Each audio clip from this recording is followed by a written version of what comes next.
So there's no there's no truth, right, that you're actually going to switch parties? Because I know Trump has offered you. I mean, you've said I would be a Republican. That's and if I ever decide to change, and I won't, I'll be have me on, and I will announce that. But it's not gonna. It's like I'm a committed Democrat, even though if I vote 93% of the time. With the Democrats. I thought we were supposed to be a big tent party. So I'm not really sure how I become an issue for any of the Democrats, just to having some different views in these other issues. So the new generation is ready for socialism. Problem is, they may be ready for a little too much socialism. Almost 2/3 of Sanders voters want free college and free universal health coverage for no more than an extra $1,000 in taxes, even though that's not really socialism. That's Santaism. Who could have predicted that Bill Maher and John Fetterman would turn against the very party that helped make them who they are? Yet here we are, and what happened was explosive. The Democratic Party is being pulled deeper into a socialist wave that seems to be swallowing everything in its path. But Maher and Fetterman refused to go along with it. Instead, they joined forces, sounded the alarm, and ripped apart the socialist dream piece by piece. And trust me, you do not want to miss this. Hit subscribe right now, and let's dive straight into it. Term an orgy of socialism recently. You said that what you see in the Democratic Party. I do too. Well, I mean, you have whether it's like the mayor in Seattle. I mean, she's absolutely a socialist. In New York, and a lot of these candidates across the country, and that's really moving towards that. And people that are proud to be labeled as a socialist, that used to be was a smear when I was running my first cycle, and now that's becoming more normalized. And now I think that's a very dangerous, slippery slope for us to be. According to Fetterman, the DNC is heading down a dangerous path, one that leads straight toward disaster. And honestly, he may have a point. The Democratic Party has been losing touch with common sense for years, while socialism continues to move deeper into the party, even if many people refuse to say it out loud. We all know socialism has never worked. History has proven that lesson over and over again. Yet somehow, they keep moving closer to it. Katie Wilson, the newly elected far-left mayor of Seattle, Alexandria Ocasio-Cortez, New York's Zoran Mamdani, and the godfather of the movement himself, Bernie Sanders, are pushing the party further left with every passing day. And that sharp shift has Bill Maher seriously concerned. When even a lifelong liberal like Maher starts ringing alarm bells, maybe it is time for everyone else to start paying attention. I've spoke to people that had to live under socialism and or communism, and they are morons if they think that socialism is the answer. I've lived under that, and thank God we are now. We already have a great deal of socialism, and I've made the point a million times on the show, as we should. All Western democracies are quasi-socialist. There are certain things that the government should do. You don't want the private enterprise to be controlling the Marine Corps. And we need Social Security and Medicare, Medicaid. Obviously, these things, we have socialism. They're just proposing something way more than that. Here is what many people conveniently forget. We already have forms of socialism built into the system, carefully created to soften the roughest edges of capitalism. Social Security, Medicare, and public schools are all part of that balance. And for decades, that balance has worked. But people like Mamdani and Sanders are not satisfied with it. They do not want a safety net. They want to remake the entire economy. Free grocery stores, free bus rides, government-funded health care, government-supported housing, and Washington paying for almost everything while heavily taxing the wealthy. It may sound generous on a campaign poster, but the numbers never work out. Someone always pays the price. Someone always feels the impact. And when governments throughout history try to provide everything for everyone, the system does not just struggle, it completely falls apart. Yet here they are once again selling the same old dream with a fresh new look and a confident smile. And by the way, you said socialism, dirty word? Yeah, yes and no. What really was a dirty word, which isn't anymore, is communism.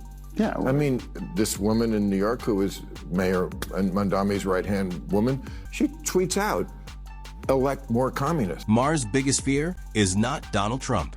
It is his own party handing Republicans the next election without them having to work for it. And his reasoning is incredibly sharp. He understands something that the progressive wing of the Democratic Party seems unwilling to accept. Mainstream America does not want socialism. Plain and simple. The average voter in Pennsylvania, Michigan, Wisconsin, and Georgia is not dreaming about government-run grocery stores. They are thinking about lower costs, safer neighborhoods, and a government that stays out of their daily lives. Every time the Democratic Party moves further left, it pushes more moderate voters straight toward the Republican side. Maher believes that another major election loss would not just hurt, it could send the already divided Democratic Party into a downward spiral so deep that it may never fully recover. And the most worrying part is that the loudest voices in the party do not seem to care at all. So there's no truth, right, that you're actually going to switch parties? Because I know Trump has offered you. I mean, you've said I would be a Republican. That's and if I ever decide to change, and I won't, I'll be have me on and I will announce that. But it's not gonna. It's like I'm a committed Democrat, even though if I vote 93% of the time. With the Democrats. I thought we were supposed to be a big tent party. So I'm not really sure how I become an issue for any of the Democrats, just having some different views in these other issues. Many Democrats have had enough of both Maher and Fetterman, and they are not afraid to say it. Even though both men have repeatedly and strongly declared their loyalty to the Democratic Party, a large portion of the party no longer believes them. The criticism has become louder and more intense with every passing month. Some critics have openly accused them of slowly drifting into Republican territory while still holding on to the Democrat label. The suspicion grew even stronger when Donald Trump, always ready to take advantage of a political opportunity, reportedly suggested possible roles for both men. That move immediately raised eyebrows across Washington. And maybe the concerns are not entirely without reason. Maher and Fetterman have repeatedly broken with their party on a long list of important issues. From foreign policy to free speech to economic policy, they have often taken positions that left many Democrats wondering whether these two men were ever truly on their side. So the new generation is ready for socialism. Problem is, they may be ready for a little too much socialism. Almost 2/3 of Sanders voters want free college and free universal health coverage for no more than an extra $1,000 in taxes, even though that's not really socialism. That's Santaism.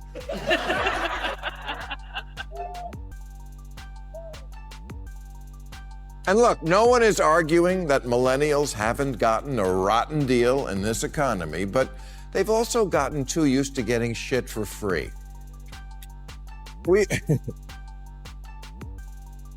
We've accepted that the new normal in America is people in their 20s and even 30s still on their parents' cell phone plans and healthcare plans, and mom and dad still paying the car insurance, and almost 1/3 of them are still living it. Now that was an older clip of Maher brilliantly explaining the exact type of socialism that some Democrats seem so eager to promote. It is the dream version where everything is supposedly free and the bill somehow gets passed on to the rich. No sacrifices, no difficult conversations, and no tough choices, just endless benefits paid for by someone else's money. For years, the message was simple: tax the rich. But then Bernie Sanders became wealthy himself. Almost overnight, the language started to change. Suddenly, it was no longer about the rich. Now Sanders talks about the super rich, a new category that conveniently leaves out his own success. Maher noticed this and came up with the perfect description for that kind of political fantasy. He does not call it socialism. He calls it Santaism, the childlike belief that some generous and invisible figure is always paying for everything. And just like Santa Claus, it is not real. To being able to sit in Starbucks all day for the price of a scone, from music to Wi-Fi to birth control, it's not such a jarring proposition when socialism comes along and says you are entitled to free stuff. And that, in turn, must be why there's this proliferation of websites like Kickstarter and GoFundMe. GoFundMe? Go fund yourself. Maher has a compelling and surprisingly clear theory about how the Democratic Party slowly drifted toward socialism. And according to him, it all started with one very tempting idea: free stuff. Maher believes that a culture of entitlement has quietly grown across liberal America, where many people now genuinely think that if the government is not giving them something for free, then the system must be broken and unfair. But how did it reach this point? Maher traces the path step by step. It started with music, where streaming services helped normalize the idea that content should cost almost nothing. Then came fundraising platforms like GoFundMe, where people became used to strangers helping pay for personal problems. And now that mindset is demanding even more: free food, free transportation, free housing, and free everything else. Maher warns that this appetite never gets smaller. It only grows. And a political party that keeps feeding it may be creating its own downfall. Finally, New World Democrats must recognize that Zohran Mamdani is the future of the party. Unfortunately, it's the Republican Party. Get it? And if you missed his victory speech in last week's mayoral election in New York, don't worry. You'll see it in every attack ad for the next 2 years.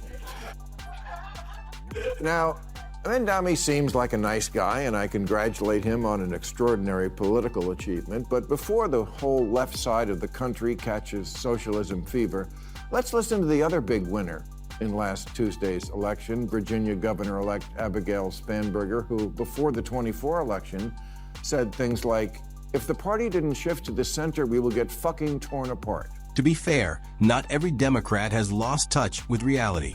There are still reasonable voices within the party trying desperately to be heard.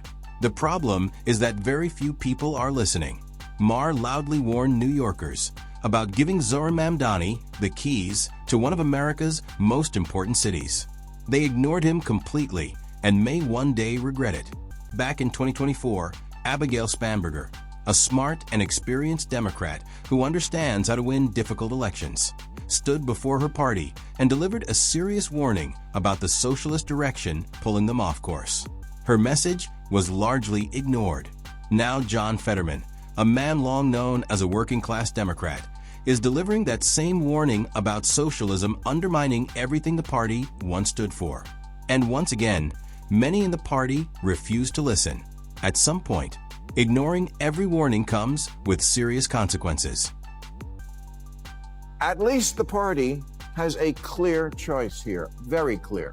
One wing is saying don't ever use the word socialist again, and one is saying, I am a democratic socialist. Clear, huh? So how do we decide who's right? Well, it turns out we don't really have to flip a coin. We have the evidence. In 2024, 13 Democrats won. In districts, Trump also won. All moderates. This isn't rocket science. All the left-leaning think tanks have done autopsies on 2024, and they all came up with the same message: move to the center. Even the New York Times. There is a political reality that the progressive wing of the Democratic Party refuses to accept, even though it is written clearly across the electoral map. Many of the Democrats who actually won tough races, including those in districts that also voted for Donald Trump, are unapologetic moderates and proud supporters of capitalism. That is not a coincidence. It is a message, a loud, clear, and undeniable message that mainstream America is not ready for socialism, is not interested in radical woke politics, and is not willing to vote for either one. Socialist messaging may energize crowds in deep blue cities like New York and San Francisco, where progressive ideas are strongest. But the moment that same message enters real battleground states and competitive districts like Pennsylvania, Wisconsin, Arizona, and Georgia, it gets crushed. And a party that cannot win swing states cannot win power. It really is that simple. Which did so much to promote woke politics, now says the partisans are wrong. Moving to the center is the way to win. And Democrats should recognize the party moved too far left on social issues after Obama left office. Gosh, if only someone had been saying that all along. And there you have it. The Democratic Party is standing at one of the most dangerous crossroads in its modern history, and the warning signs could not be clearer. Maher and Fetterman, two men who never abandoned their democratic identity despite the accusations thrown their way, have been repeating the same urgent message over and over again. Socialism does not win general elections. Entitlement culture does not create strong economies.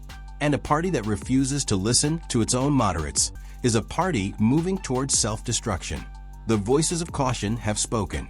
Spamberger, Maher, and Fetterman have all delivered the warning, and each time they have largely been ignored. History has rejected socialism again and again, yet the Democratic Party seems determined to bring it back and present it as something new. America is watching. The swing states are watching. And, as always, the voters will have the final say. If you found this insightful, hit the like button, subscribe, and join the conversation. And with that, we bring today's video to a close. If you enjoyed it, make sure to like this video and subscribe to the channel for more content like this. Thanks for watching, and I will see you in the next one.